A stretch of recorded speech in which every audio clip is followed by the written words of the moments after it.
నమస్తే, welcome to Leo.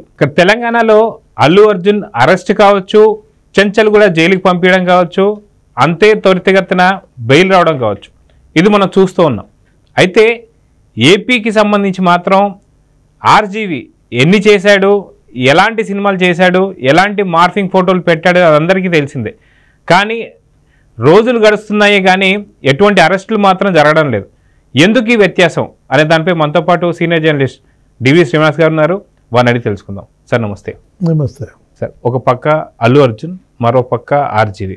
అయితే ఎవరికి ఎంత క్రేజ్ ఉందంటే ఖచ్చితంగా ఫ్యాన్స్ అందరికీ కూడా ఖచ్చితంగా అల్లు అర్జున్ అని చెప్తుంటారు. ఎందుకంటే ఐకాన్ స్టార్, అదే ఒక నేషనల్ అవార్డు విన్నర్ అని కూడా చెప్పుకోవచ్చు. అదే ఆర్జీవి గురించి తీసుకుంటే అప్పుడెప్పుడో శివ టైంలో ఉన్నటువంటి సక్సెస్లు తప్ప పెద్ద సక్సెస్లు మనం ఎక్కడ చూడలేం, మిగతాదంతా కాంట్రవర్సీయే. అయితే ఇలాంటి తరుణంలో ఆర్జీవిని అరెస్ట్ చేస్తానికి ఎందుకింత అలసత్వం ఉంది? ఇక్కడ అల్లు అర్జున్ సంబంధించి అరెస్ట్ అయిపోయింది, బెయిల్ అయిపోయింది. సో దీన్ని ఎలా చూడాలంటే ఎందుకు ఇంత వ్యత్యాసం అంటే ఏం చెప్తారు? అల్లు అర్జున్ అరెస్ట్ విషయంలో కానీ లేకపోతే ఆయన్ని కోర్టులో ప్రొడ్యూస్ చేయటము, నెక్స్ట్ ఒక కోర్టు రిమాండ్ ఇవ్వడం, ఇంకో కోర్టు బెయిల్పై విడుదల అవ్వటం, నీకు ఉదయం నుంచి సాయంత్రం లోపు అన్నీ జరిగిపోయాయి. కాకపోతే ఒక నిద్ర చేయాల్సి వచ్చింది. ఇది జైల్లో మరుసటి రోజు కానీ విడుదల కాలేదు. అదే టెక్నికల్గా ఆర్డర్ రాకపోవటం జైలర్కి, అప్పటికే ఆ పీరియడ్ టైం అయిపోవటం. అంటే ఉదయం నీకు 10:40కి వాళ్ళ ఇంటికి వెళ్ళారు, 11:30కి అరెస్ట్ చేశారు.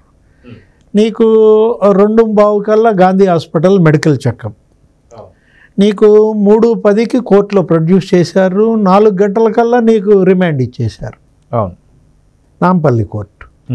5:30కి హైకోర్టు నీకు మధ్యంతర బెయిల్ ఇచ్చింది. అప్పటికే ఈయన చెంచల్ కూడా జైలుకి వెళ్ళిపోయాడు. అక్కడ ఇక ఆల్రెడీ 6 అయిపోయింది.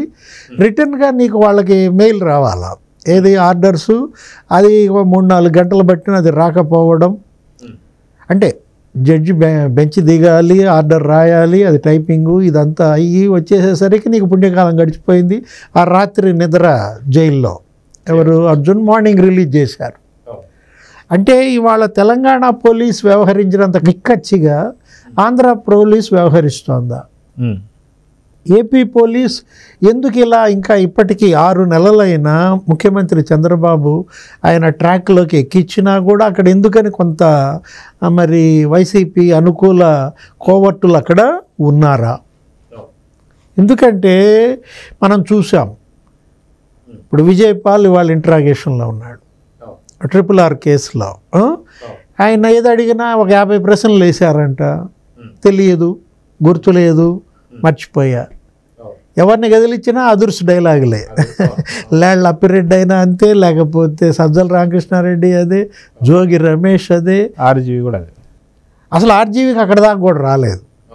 ఆర్జీవి ఏంటి, నోటీసు ఇవ్వడానికి రావడం, ఆ డెన్ అతనేమో లేడని చెప్తారు పోలీసులు, పరారయ్యాడంటారు. అతనేమో నేను డెన్లోనే ఉన్నానంటాడు, లోపలికి రావట్లేదు పోలీసులు అని చెప్పేసి ఇంకో మాట అంటారు. అవును, మరి డెన్లో ఉన్నాడేమో, ఎక్కడో కోయంబత్తూరులో షూటింగ్లో అక్కడేదో సినిమా వాళ్ళతో ఉన్నట్టుగా ఫోటోలు పెట్టి ట్విట్టర్లో పెట్టడం, ఫామ్ హౌస్ అని ఆయన కోసం అనేక బృందాలు గాలించటం, ఎక్కడున్నాడో తెలియకపోవటం, మొత్తానికి అతను కోర్టులో బెయిల్ పిటిషన్లు వేసుకోవటం, ఇచ్చింది బెయిల్.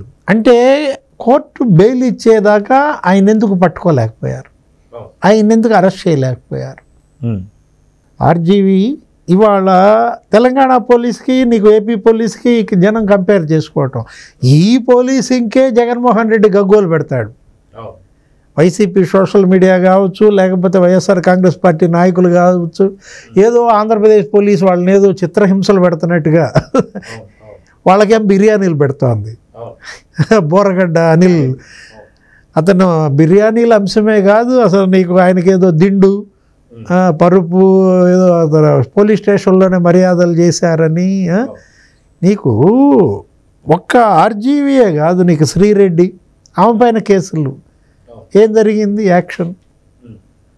ఆమె ఏదో ఓపెన్ లెటర్ రాసింది, క్షమాపణలు చెప్పింది, కానీ ఎన్ని పచ్చి బూతులు మాట్లాడింది.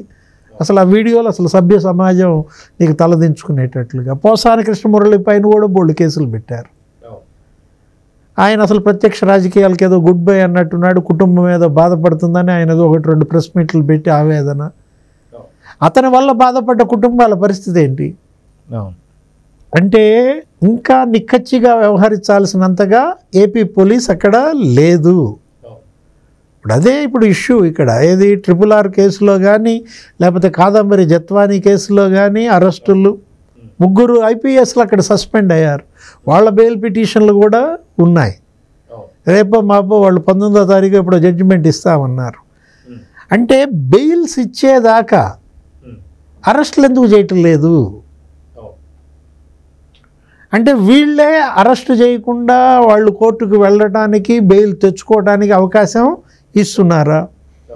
మొదట్లో వల్లభనేని వంశీ పరారయ్యాడన్నారు, ఆయనది అమెరికా వెళ్ళిపోయాడన్నారు, నేపాల్లో ఉన్నాడన్నాడు, గోవాలో ఉన్నారన్నారు. ఆయన మళ్ళీ వచ్చాడు, విజయవాడ వెళ్ళాడు.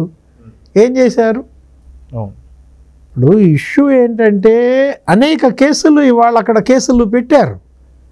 ఆ కేసుల్లో నిందితులను అరెస్ట్ చేయటంలో పెద్ద ఏదో లుకౌట్ నోటీసులు జారీ చేసినట్టుగా కొంతమందికి, చెవిరెడ్డి భాస్కర్ రెడ్డి తర్వాత చెవిరెడ్డి మోహిత్ రెడ్డి వాళ్ళు ఏదో బెంగళూరులో వెళ్ళిపోతుంటే అక్కడ ఎయిర్పోర్ట్ నుంచి పట్టుకొచ్చినట్టు.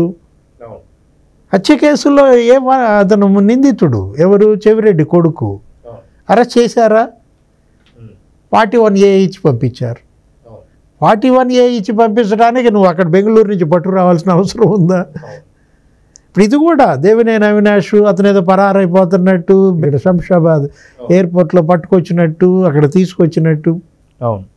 ప్రతి ఇష్యూలో కూడా గౌతమ్ రెడ్డి ఫైబర్ నెట్ మాజీ చైర్మన్, అతనేంటి హత్య కేసు అది. సత్యనారాయణపురంలో ఎవరో బ్రాహ్మిన్ ఉమాశంకర్ శాస్త్రి వాళ్ళ యొక్క ఇంటి స్థలం తను వాల్చుకోవటమే కాదు, అసలు అక్కడ పెద్ద బిల్డింగ్ కట్టేసి అతను ఇంకా వీడియోలు చేస్తున్నాడు, నా స్థలం ఇట్లా కబ్జా చేశారని కేసులు పెడుతున్నాడని అతని పైన హత్యాయత్నం. 7 అరెస్ట్ అయ్యారు. అతనేంటి పరారయ్యాడు. ఎవరు? గౌతమ్ రెడ్డి పరారయ్యాడు అనుకుంటే మళ్ళా వచ్చాడు. వచ్చి ఏసీపీ స్రవంతి రాయ్ దగ్గర ఎంక్వైరీకి అటెండ్ అయ్యాడు. ఎంక్వైరీకి అటెండ్ అయిన తర్వాత అతను బెయిల్కి వెళ్ళాడు. బెయిల్ ఇవ్వనుంది హైకోర్టు. బెయిల్ తిరస్కరించింది. జంప్. ఇది పరార్ అన్నమాట. అంటే పరార్ అంటే ఇప్పుడు మీ దగ్గరకు వచ్చాడు, విచారణకు అటెండ్ అయ్యాడు ఆ స్రవంతి రాయ్ దగ్గర. మరి విచారణకు అటెండ్ అయ్యి మీ దగ్గరకు వచ్చినాడు, కదలికల మీద మీ నిఘా ఉండాలి కదా. అతను రేపొద్దున బెయిల్ క్యాన్సిల్ అయితే అతను అరెస్ట్ చేయాల్సి వస్తుందని మీకు తెలిసి కూడా మరి ఎలా మీరు వదిలేస్తున్నారు? ఇప్పటికీ ఆ పిన్నెల్లి వెంకటరామరెడ్డి, పిన్నెల్లి రామకృష్ణారెడ్డి తమ్ముడు సంవత్సరం నుంచి పరారీలో ఉన్నట్టున్నారు వాళ్ళు. అసలు వాళ్ళు ఎక్కడున్నారు ఏంటి? సంవత్సరం నుంచి పరారీలో ఎవరన్నా ఉంటారా? అంటే పోలీస్ తెలంగాణలో ఎలా పనిచేస్తుంది, ఏపీలో ఎలా పనిచేస్తుంది అనే వాటికి ఇప్పుడు మనం ఏదో ఒక అల్లు అర్జున్ RGV కంపారిజన్లో ఈ కేసులన్నీ మనకి వస్తున్న నేపథ్యం. అయితే దీనికి మించి కూడా అనంతబాబు ఎమ్మెల్సీ సొంత డ్రైవర్ని సుబ్రహ్మణ్యాన్ని దళితుని చంపి డోలరీ చేసినటువంటి సిచ్యువేషన్ అందరికీ తెలిసిందే. కానీ అది వాళ్ళ హయాంలో జరిగినటువంటి ఒక సిచ్యువేషన్.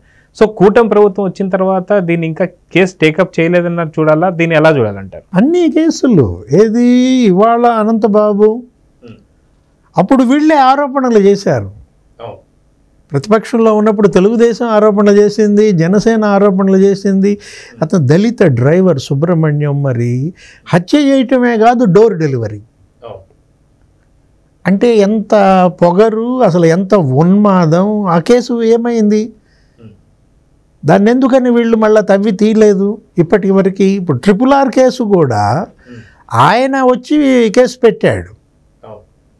ఏది అతనికి జరిగినటువంటి చిత్రహింసల విషయంలో ఆయన డిప్యూటీ స్పీకర్గా ఉన్నా ఇప్పుడు ఏంటి ఆయన అందులో రాజీ పట్టడానికి అసలు వదిలేయడానికి సిద్ధంగా లేడు. ఎంపీ కదా, ఎంపీగా ఉన్న అతన్ని కుండూరు CID కార్యాలయంలో చిత్రహింసలు పెడితే వాళ్ళని ఎలా వదిలేస్తానన్నట్టుగా అతను వచ్చి కేసు పెడితే అప్పుడు అరెస్టులు. ఏది ఆ విజయపాల్ అరెస్టు. ఇప్పుడు నిన్న ప్రభావతి బెయిల్కి వెళ్ళిందంట. తప్పుడు రిపోర్ట్ ఇచ్చిన మెడికల్ సూపరింటెండెంట్ ఆ బెయిల్ ఇవ్వడానికి కోర్టు నిరాకరించింది. మరి రేపు ఆమెను అరెస్ట్ చేయాలి. ఇప్పుడు అతను A4 ఈమె A5. ఇప్పుడు అసలు సునీల్ని అరెస్ట్ చేయాలి A1, పిఎస్ఆర్ ఆంజనేయులు అందులో A2గా ఉన్నాడు, జగన్మోహన్ రెడ్డి A3. ఇప్పుడు ఏపీ పోలీసు ఇంత ఉదాసీనంగా పనిచేస్తుంటేనే జగన్మోహన్ రెడ్డి గగ్గోలు పెడుతున్నాడే, ఏది వాళ్ళకి మర్యాదలు చేస్తున్నారు, వాళ్ళ ఫోన్లు అడిగితే ఫోన్లు అసలు మేము ఇవ్వం. జోగి రమేష్ని నీ మొబైల్ అడిగారంట, కోర్టులో అడగండి, కోర్టు ద్వారా చెప్పించండి అంటారు. సజ్జల రామకృష్ణారెడ్డిని మొబైల్ ఫోన్ ఇవ్వమని అడిగితే మీకు ఎలా ఇస్తాను నేను, మీరు కోర్టు ద్వారా అడగండి అని. అంటే నిందితులు డిసైడ్ చేస్తున్నారు పోలీసుని. ఇది ఇవాళ అక్కడ ప్రశ్నార్థకం. ఏపీ పోలీస్ అక్కడ ఇంకా ఎందుకు నిక్కచ్చిగా వ్యవహరించట్లేదు, ఎందుకు తీవ్ర చర్యలకి పాల్పట్టలేదు? నిన్న కలెక్టర్ల కాన్ఫరెన్స్లో ముఖ్యమంత్రి అదే అన్నారు.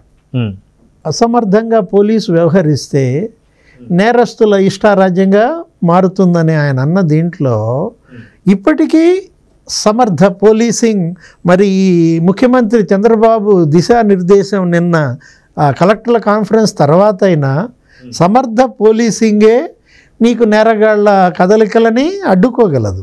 రేవంత్ రెడ్డి ఏమన్నాడు నిన్న ఢిల్లీ ప్రెస్ మీట్లో మాట్లాడితే, ఆయన సినిమా చూడాలనుకుంటే ఆయన స్టూడియోలో వేసుకోకూడదా, హోమ్ థియేటర్లో చూడకూడదా, ఇక్కడికి రావటం ఎందుకు, హడావిడి చేయడం ఎందుకు? ఆ హడావిడి వల్లే కదా ప్రాణం పోయింది. అర్జున్ ఇవాళ అరెస్టు మీద ఇంత చర్చలు చేస్తున్నారు, ఆ మహిళ కుటుంబం మీద ఆ చర్చ చేయరా అని అడిగాడు ఒకటే మాట. హాస్పిటల్లో కొట్టుకుంటున్న ఆ బిడ్డ ప్రాణం మీద చర్చ చెయ్యరా అని రేవంత్ రెడ్డి అన్న మాటల్లో నీకు ఎంత వాస్తవం కనపడుతోంది. ఇప్పుడు నీ తండ్రి ప్రాణం అరవింద్ విలువలాడిపోయాడే, కొడుకుని అరెస్ట్ చేయటం, తీసుకువెళ్ళటం, ఇంత ప్రయత్నం చేసి బెయిల్ కూడా ఇచ్చినా కూడా ఒక నిద్ర చేయాల్సి వచ్చిందన్న ఆవేదన నీలో ఉంది. మరి ఆ తండ్రి అంటే అభిమాని మనసుకిను మరి సినిమా వాళ్ళ మనసులకి తను అన్నది అదే. రేవంత్ రెడ్డి వాళ్ళు సొమ్ముల కోసం పనిచేస్తారు, సంపాదించుకుంటారు, నీకు నాకు ఇస్తారా సొమ్మనో ఏదన్నాడు. వాళ్ళ నామ్ చోటా హై, సౌండ్ బహుత్ బడా హై. ఏది రేవంత్ నామ్ చోటా హై, సౌండ్ బహుత్ బడా హై అని, పుష్ప కన్నా బడా హై సౌండ్. సో చూద్దాం సార్, ఖచ్చితంగా దీనిపైన నిజంగా ఏపీ పోలీసులు కావచ్చు, తెలంగాణ పోలీసులు కావచ్చు ఎలా వ్యవహరిస్తున్నారన్న సంగతి చాలా క్లియర్ కట్గా అర్థమవుతుంది. సో ఇకపైనైనా సరే ఏపీ పోలీసులో మార్పు ఉంటుందా లేదా అనేది చూద్దాం. నమస్తే.